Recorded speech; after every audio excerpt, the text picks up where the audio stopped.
देखो आज का चैप्टर है वर्ग, वर्गमूल, घन, घनमूल। वर्ग क्या होता है, घन क्या होता है, पहले ये समझेंगे, फिर उसका वर्गमूल क्या होता है, घनमूल क्या होता है।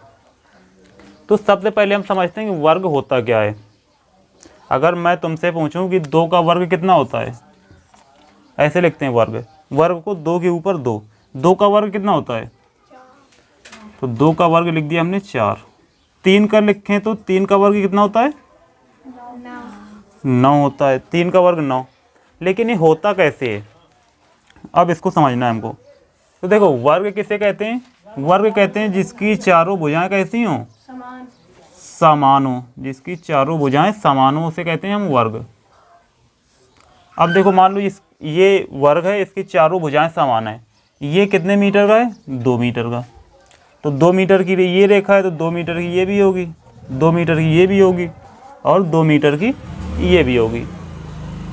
तो अगर हम देखें तो 1 मीटर की अगर हम निकालें तो यहाँ से हो जाएगा 1 मीटर की, और 2 मीटर की ऊपर वाली भी है, ऐसे करें सीधी रेखा तो ये 1 मीटर की निकल गई चारों तरफ से, ये 1 मीटर की चारों तरफ से, ये 1 मीटर की और ये भी 1 मीटर की। यानी 1 मीटर कितने टुकड़े बन गए इसके, 1 मीटर के इसके टुकड़े बन गए 4। और था कितने मीटर का ये, 2। तो हम कैसे लिख सकते हैं, जैसे 2 मीटर का है तो 2 स्क्वायर है कोई चीज़, तो हम लिखते हैं 2 स्क्वायर इस प्रकार से। अगर उसके 1 मीटर के हम टुकड़े देखें कितने होंगे, तो 1 मीटर के होंगे 4। मान लो इसी तरीके से 3 मीटर का कोई खेत होता तो 3 मीटर की ये रेखा भी होती, 3 मीटर की ये भी होती, 3 मीटर की ये भी होती, 3 मीटर की ये भी होती, सारी 3 मीटर की होती। अगर मैं उनसे 1 मीटर की निकालता तो 1 मीटर में 3 टुकड़े कर देते, 1 मीटर 1 मीटर 1 मीटर, 3 मीटर टुकड़े कर दिए। इस तरफ से करता तो मैं तो भी 3 करता, 1 2 3, 1 मीटर का ये 1 ये 1 ये। अब 3 का स्क्वायर अगर हम देखें, 3 मीटर लिखा है तो 3 का स्क्वायर लिखेंगे, क्योंकि 3 स्क्वायर का ही है, 3 मीटर का स्क्वायर है ये। 3 मीटर का स्क्वायर में कितने 1 मीटर के बन गए, 1 2 3 4 5 6 7 8 9, यानी 3 का स्क्वायर 9 कहाँ से आया, इस प्रकार से आया।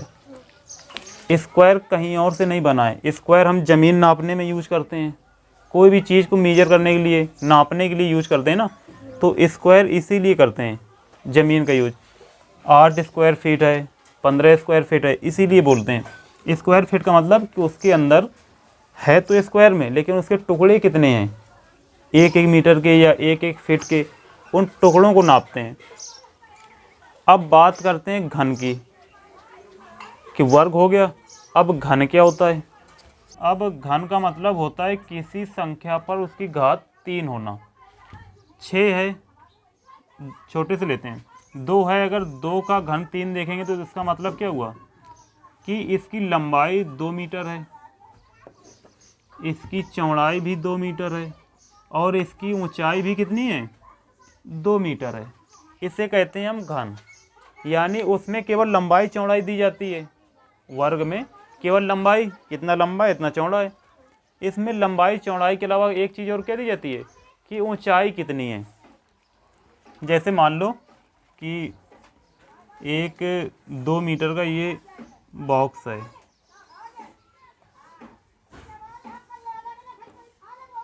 इसमें क्या होगा, एक तो लंबाई होगी, एक इसमें चौड़ाई भी होगी और एक क्या होगी, इसमें ऊंचाई भी बना दी हमने कि इसमें ऊंचाई भी होगी। जैसे कि इसकी लंबाई चौड़ाई मान के चलते हैं 2 ही है और ऊंचाई भी कितनी है, 2 मीटर।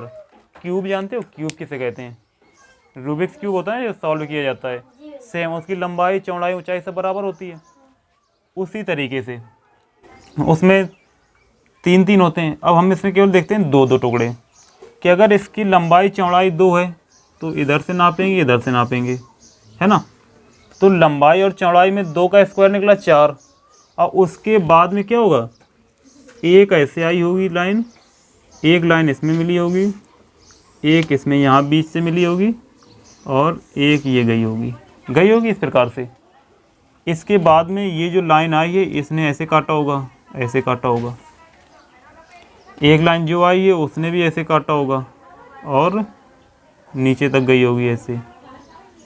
ये जो लाइन आई है ये भी नीचे तक गई होगी और ये जो लाइन आई है ये भी नीचे तक गई होगी, ऐसे गई होगी।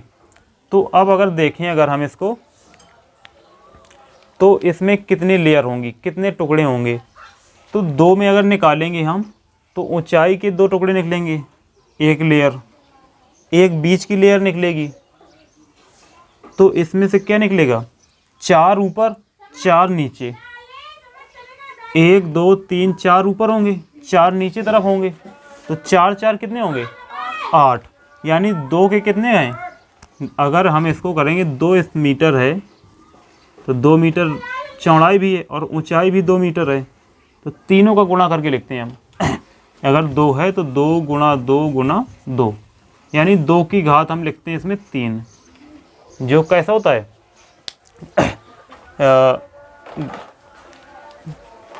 घनमूल में।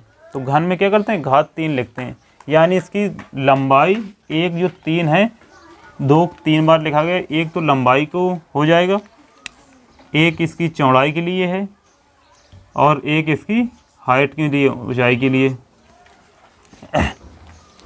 तो अभी मैं तुमको एक क्यूब दिखाता हूँ, क्यूब से और आसानी समझ में आएगा। देखो इसमें 2 मीटर स्क्वायर था, अब हम तुमको देखते हैं 3 का कितना होगा। जैसे हम ले लेते हैं 3 की पावर 3, यानी 3 की वर्ग 3। अब 3 वर्ग का देखो ये क्यूब है, इसमें कितनी लेयर्स हैं अगर हम देखें तो, एक लेयर नीचे वाली हो गई, एक ये बीच वाली हो गई, एक ये ऊपर वाली हो गई, 3 लेयर हैं इसकी।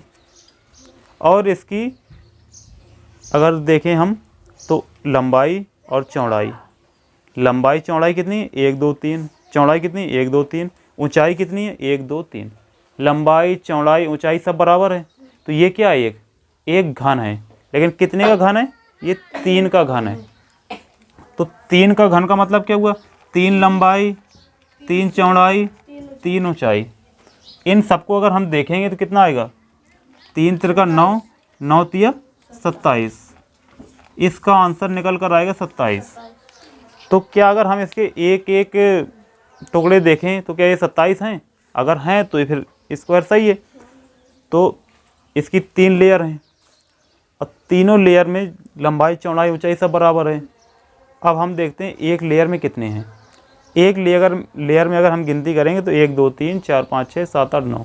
अगर इस वाली ऊपर वाली में 9 है तो बीच वाली में भी 9 होंगे, नीचे वाली में भी 9 होंगे।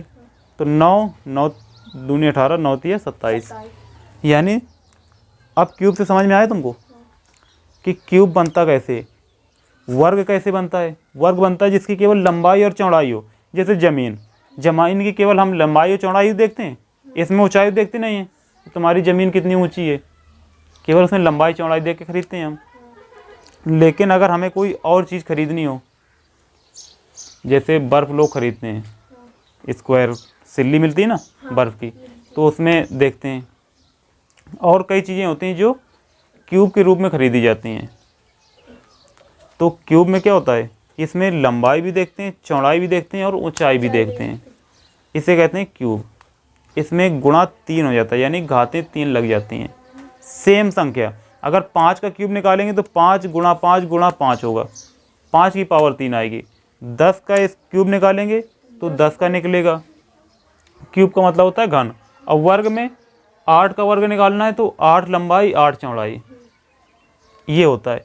अब देखेंगे इसके बाद में वर्ग मूल कैसे निकालते हैं, घन मूल कैसे निकालते हैं। इसको नोट करना चाहो तो नोट कर लो।